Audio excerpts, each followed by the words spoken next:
नमस्कार साथियों, स्वागत है आपका जीत की आवाज में, जहां हर कहानी आपको जीवन की एक नई दिशा दिखाती है। आज हम एक ऐसी कहानी लेकर आए हैं जो उन लोगों के लिए है जो हमेशा तनाव, चिंता और उलझनों से घिरे रहते हैं। ये कहानी है स्वयं भगवान गौतम बुद्ध की, जिन्होंने अपने ज्ञान और अनुभव से लोगों को मानसिक शांति का मार्ग दिखाया। तो चलिए सुनते हैं तनाव का घड़ा, एक ऐसी कहानी जो आपको भीतर तक छू जाएगी। मुख्य कहानी, तनाव का घड़ा। बहुत समय पहले की बात है। गौतम बुद्ध एक गांव में अपने शिष्यों के साथ ध्यान शिविर का आयोजन कर रहे थे। गांव के लोग दिन भर ध्यान करते, उपदेश सुनते और रात्रि को प्रश्न पूछते। एक दिन एक युवक आया। उसका चेहरा चिंता से भरा हुआ था। आंखों के नीचे गहरे काले घेरे, माथे पर सिलवटें और आवाज में थकान साफ झलक रही थी। उसने बुद्ध के चरणों में झुककर कहा, भगवान, मेरा जीवन बहुत कठिन हो गया है। मैं हर समय चिंता में डूबा रहता हूँ। कभी काम की टेंशन, कभी घर की जिम्मेदारी, कभी भविष्य की चिंता। मैं रात को ठीक से सो नहीं पाता। कृपया मुझे शांति का मार्ग दिखाइए। गौतम बुद्ध मुस्कुराए और बोले, पुत्र, क्या तुम मेरे लिए एक छोटा सा काम कर सकते हो? युवक बोला, बिल्कुल प्रभु, आप जो कहेंगे मैं करूंगा। बुद्ध ने उसे पास रखे एक मिट्टी के घड़े की ओर इशारा करते हुए कहा, इस घड़े को पानी से भरकर यहाँ ले आओ। युवक पास के कुएं पर गया, घड़ा पानी से भरकर लाया और बुद्ध के सामने रख दिया। अब घड़ा पूरा भरा हुआ था। बुद्ध ने पूछा, माइनस, अब बताओ ये घड़ा कितना भारी है? युवक ने कहा, भगवान, ये तो बहुत भारी है, इसे उठाना भी मुश्किल हो रहा है।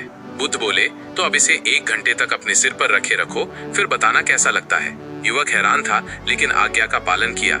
वह 1 घंटे तक घड़ा सिर पर उठाए बैठा रहा। धीरे धीरे उसका शरीर कांपने लगा, पीठ दुखने लगी, हाथ थकने लगे। 1 घंटे बाद बुद्ध बोले, माइनस, अब कैसा लग रहा है? युवक बोला, प्रभु, अब ये असहनीय हो गया है, मेरा शरीर जवाब दे रहा है। बुद्ध मुस्कुराए और बोले, माइनस, पुत्र, यही तो तनाव की सच्चाई है। जीवन में जो समस्याएं आती हैं, वो उस पानी की तरह हैं जो इस घड़े में है। अगर तुम उन्हें थोड़ी देर संभालो, सोचो और समाधान निकालो, तो कोई परेशानी नहीं। लेकिन अगर तुम उस घड़े को लगातार अपने सिर पर उठाए रखोगे, तो वो तुम्हें तोड़ देगा। युवक चौंका और ध्यान से सुनने लगा।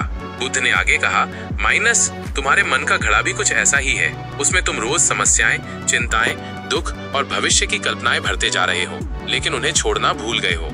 समस्या तभी तक भारी होती है जब तक तुम उसे पकड़े रहते हो।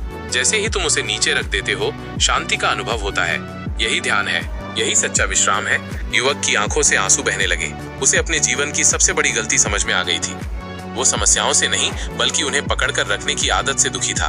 तो साथियों, आज की कहानी से हमें क्या सीख मिलती है? ये कि तनाव को पकड़कर रखना उस तनाव से कहीं ज्यादा खतरनाक होता है। हर दिन कुछ पल अपने लिए निकालिए, ध्यान कीजिए, गहरी सांस लीजिए और अपने मन का बोझ थोड़ा थोड़ा हल्का कीजिए। क्योंकि अगर घड़ा खाली होगा, तभी उसमें शांति भरी जा सकती है। अगर आपको ये कहानी पसंद आई हो, तो जीत की आवाज को जरूर सब्सक्राइब करें। कमेंट में लिखें, मैं अब अपने घड़े को हल्का करूंगा। फिर मिलते हैं एक नई सीख, एक नई प्रेरणा के साथ। धन्यवाद। आपका दिन शांत और सकारात्मक हो, यही हमारी शुभकामना है।